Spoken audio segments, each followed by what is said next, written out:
just kind of emotional right now. It's been a real honor to be. I find it a real honor that we have, and we're very privileged to have Renia Perel here. I mean, when we started working on this event, Facebook just lit up that Vancouver Native Pentecostal churches, that we were blessed to even have her show up, and this is her first. My pastor and I had discussed this last year sometime. I've been involved with this church for about a year. What I do is I travel, do things like this with First Nations people, but I've had the honor of being a friend of Renia's daughter and her son-in-law Lawrence, who's here this morning, and unfortunately I was her daughter passed away February the 1st, 2 years ago. It'll be, but that's how I had known Renia. Before that, I'd been close friends with her daughter for about, I think, 10 or 11 years, and it's been an honor to be able to be in their family. I was asked to be a pallbearer at her daughter's funeral, and that's a very high honor. And I humbly went there, and I was just received by the Jewish people. They opened their arms to me and treated me with respect.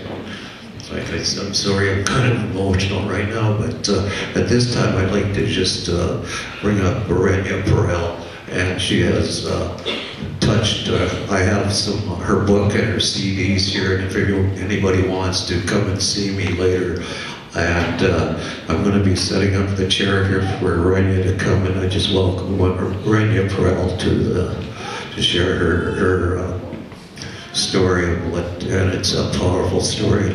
It's a real honor to have her here this morning. Thank you so much.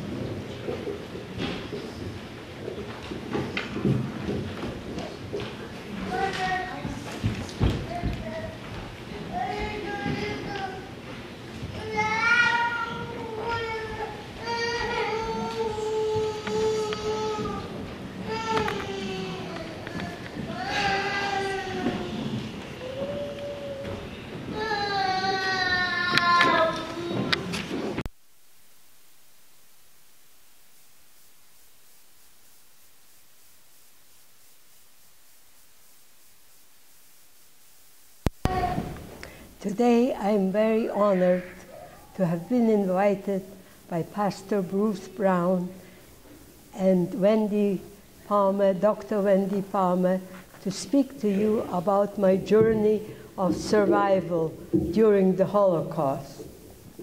My name is Renia Sperber Perel. I am a Holocaust survivor, but I am more than that because I am blessed. I am blessed to have found healing in the face of the greatest tragedy that has ever happened to the Jewish people over many centuries.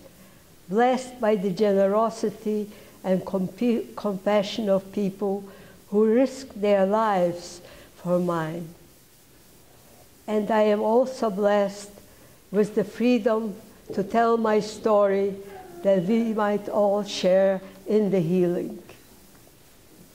Today, January 27, the United Nations is observing the Holocaust Remembrance Day since 2005.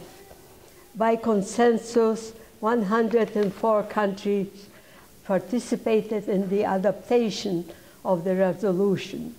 The reason for it was because the anniversary of the liberation of the Auschwitz-Birkenau death camp by the Soviet forces. This camp was located in Poland. Afterwards, many more death camps were found to be located in Poland.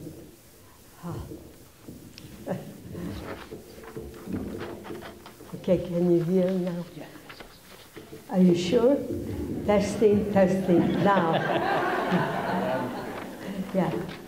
The reason for it was because of the anniversary of the liberation of the Auschwitz-Birkenau death camp by the Soviet forces. This camp was located in Poland. Afterwards, many more death camps were found to be located in Poland, which were receiving transport of Jewish people from various Western countries, such as France, Belgium, Holland, Germany, and many countries from the southeast, such as Greece, Romania, Hungary, and Czechoslovakia, as well as from the north, such as Lithuania and others. When the Soviet soldiers entered the Auschwitz-Birkenau camp, the sight was shocking to them, seeing piles of bodies scattered throughout the camp. Some inmates were unable to utter words, too weak to stand, and collapsed where they stood, living corpses. Soon the Soviet army found many more death camps in Poland, such as Majdanek, Treblinka, Belzec, Sobibor, and others. Not all Jewish people were shipped to the death camps. Some able-bodied men and women were selected and sent to concentration camps where they were put to work, such as putting dead bodies into the crematoria. And when inmates collapsed, a replacement was delivered. Others were put to cut huge stones, which were never used, just to keep them exhausted, unfed, and thirsty. One survivor of such camp was Dr. Rudi Verba, a professor of chemistry at the University of British Columbia. He describes about it in his book about Auschwitz. About my biography, I prepared details, but since Dr. Wendy Palmer so eloquently told you her story, I will not keep you waiting. So I will move on to the next. The next section I have is about the Holocaust. And that too was covered supremely well. And I don't think that I need to add anything to that. It was much better than I could have done it. And then, where am I going? About my, so in this case, I will abbreviate my speech, 25 pages, and turn to the 23rd page. I first heard about the First Nation people when I was enrolled at the University of British Columbia in 1964. One of my classes was a blend of geography and social studies. One of those lectures during that year, the professor spoke about the First Nation people and their lives on the reservation in British Columbia.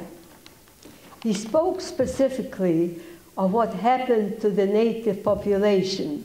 He said that about 2/3 of them died of various European diseases unknown to them previously. It was very painful for me to hear about such sad and tragic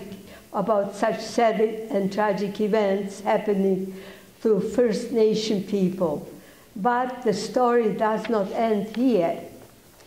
When the survivors of the First Nation people were settled on reservations, Soon their children were forcefully removed from their parents and put into schools where they had to learn a new foreign language and new culture.